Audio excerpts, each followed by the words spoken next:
and welcome along to AFTV Transfer Daily, the show that keeps you up to date with players that have been linked with a summer transfer move to Arsenal. We are still here in the beautiful city of Nizhny in Russia. Of course, it was the England game yesterday, and congratulations to England. What a fantastic performance, winning the game by 6-1. It could have been more, and England have qualified for the next stages in the World Cup. And I've got to say that everybody around here is absolutely buzzing at the moment. All the England fans, you know, they're starting to believe. Listen, it's only Panama, and the first game is against Tunisia. We haven't played none of the real big guns yet, but it's just fantastic to have such a good mood around the place. There's fans here from all over the UK, representing all different clubs, and I think it's been really fantastic that England have started off so well. Also got to say congratulations going out to David Ospina. Well done to him. Colombia looked brilliant yesterday as they beat Poland. Commiserations to all my Polish mates, but unfortunately you're going to be going home early from the tournament. But Colombia were brilliant yesterday, and David Ospina was excellent in goal. He pulled off 2 great saves in the game, one from Lewandowski, and you know, it was a really, really good performance for him. He always performs very well for his country, and we still got to ask the question, where is he going to be come the end of the World Cup? He's obviously looking at where his future's going to take him. I spoke yesterday about the rumours linking him with a move to Fenerbahce. There's been a lot of talk that the Fenerbahce president came in, and the Fenerbahce president met his agent in London at the Dorchester Hotel to discuss his future, and it does look like he could be moving, but he is a very, very good goalkeeper. You often wonder to yourself, what would he be like if he started week in, week out for Arsenal? Could he be the answer? We're never going to know now, because Bernd Leno's coming in for sure. Well, he's in, so it's going to limit Ospina's game time. If he does stay, he will still be a number 2. But certainly he was proving yesterday that he's still got a lot to give, David Ospina. Talking of Arsenal players, Jack Wilshere, now in a couple of days' time, he's going to become a free agent as well. A lot of the talk was that he was going to be moving to West Ham. There's, you know, a lot of talks have gone around in the past that his dad's a big West Ham fan, and West Ham are definitely interested in taking him. Them amongst a lot of other clubs have been interested in taking him. But will he move to West Ham? That is the talk right now, because apparently West Ham are only willing to offer him a 1-year deal. 1 year. Might be better off staying at Arsenal, but only willing to offer him a 1-year deal. They're still worried about his injuries, and it seems like a lot of clubs still a bit worried about the injury factor when it comes to Jack Wilshere. So it's going to be really interesting to see where he ends up. Should we still go back to him and say, Jack, well, you know what, you're having a hard time getting another club, stay here, you know? But a lot of clubs still, you know, look like they're worried about Jack Wilshere's injuries, and it's been one of the things that's plagued him throughout his career.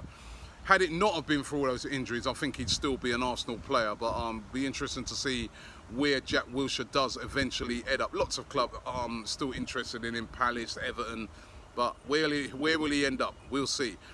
Lucas Perez. What's going to happen to Lucas Perez? Now, Lucas Perez has apparently returned to training.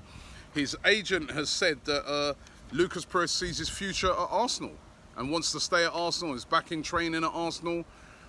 Will Unai Emery keep him? I mean, Unai Emery would have known him from his time in Spain. He had a very good time initially in Spain before he joined Arsenal. I still can't see Arsenal keeping hold of him. It's going to be very difficult for him to break into the team now. You know, you've got Aubameyang, you've got Lacazette, you've got Danny Welbeck there as well.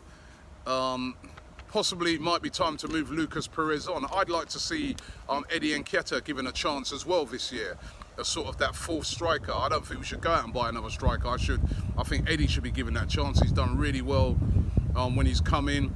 He's done really well in the England setup as well for the under-21. So time for him, for me, to get his chance.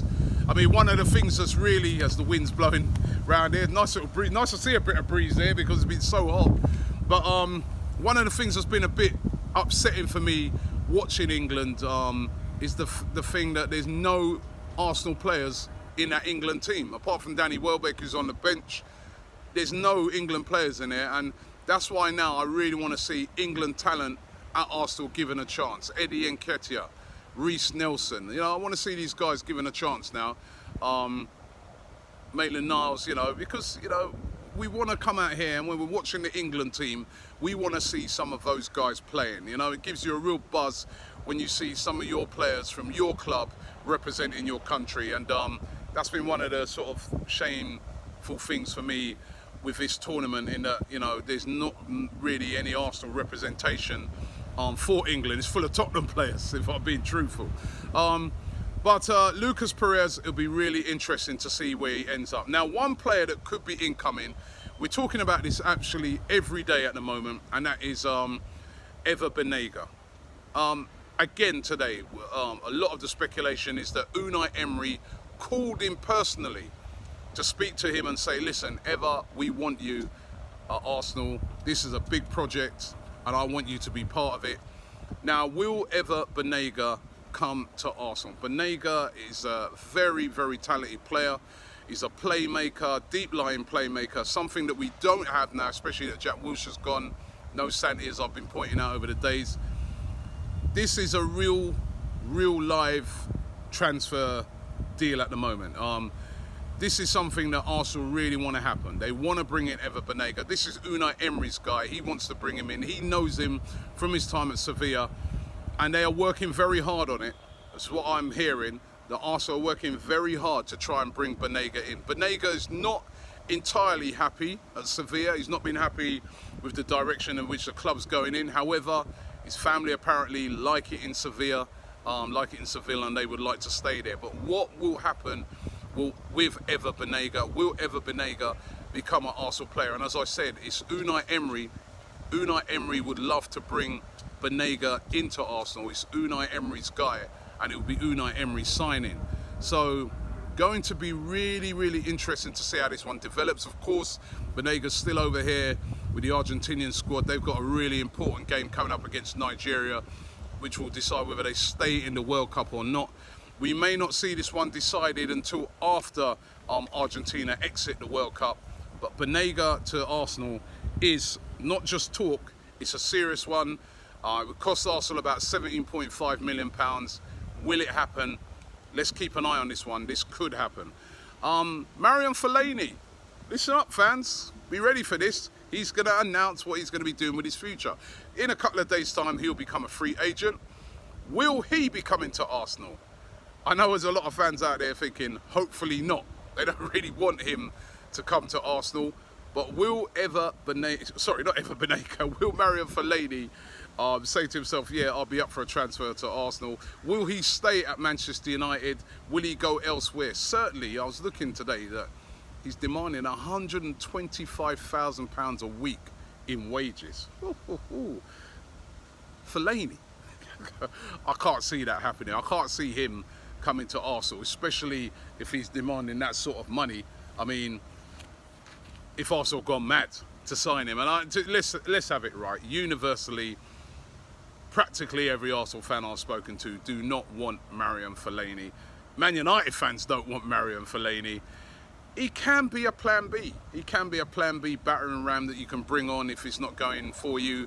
We've seen in the past that, you know, that's worked very well when we've had Olivier Giroud, and maybe we're going to lack that now, that we don't have that sort of physical guy that we can bring on when you're struggling in a game. But certainly, with what I see Unai Emery putting together, I just can't see how a Marouane Fellaini is going to fit into that system and play week in, week out. So I very much doubt it will happen, but there's still a lot of talk about it today. And we will, as Fellaini's telling everybody, know what his future will be in a couple of days. So wait with bated breath. Fellaini's going to let us know. And finally, my pick from yesterday's games. As I say, each and every day, I try and pick out a player that realistically, if Arsenal really put their work in, they could get this deal done, possibly. A player that played in the World Cup that impressed me. I'm going to go for an Englishman today, because England were really impressive yesterday, and that's Ruben Loftus-Cheek, midfield player. He's a Chelsea player. Was on loan last season at Crystal Palace. Played really well. I think this guy's a really talented player. Really is. Could see him fitting into Arsenal perfectly. Chelsea, I thought, they've disrespected this guy. I mean, he's come up through this system. He's been an excellent player. What do? They go out and buy Bakayoko. It's typical Chelsea, just splashing the cash on a foreign player. I want to see these English players getting more of a run out. Arsenal, go over there and make Chelsea an offer. Bring Loftus-Cheek in. I think he's the sort of player that would do brilliant at Arsenal. He's skillful, he's strong, he's quick. He can play multiple positions across that midfield. Ruben Loftus-Cheek is my pick for today. What do you guys think about that? Thanks for watching the show today. We're going to be back tomorrow. We're still over here in Nizhny. We're going to see Russia play later on, or shall I say we're going to the Fan Fest where Russia are going to be playing. There's going to be thousands of Russian fans down there. The city stops every time Russia play. So we're going to check that out and we'll be back tomorrow.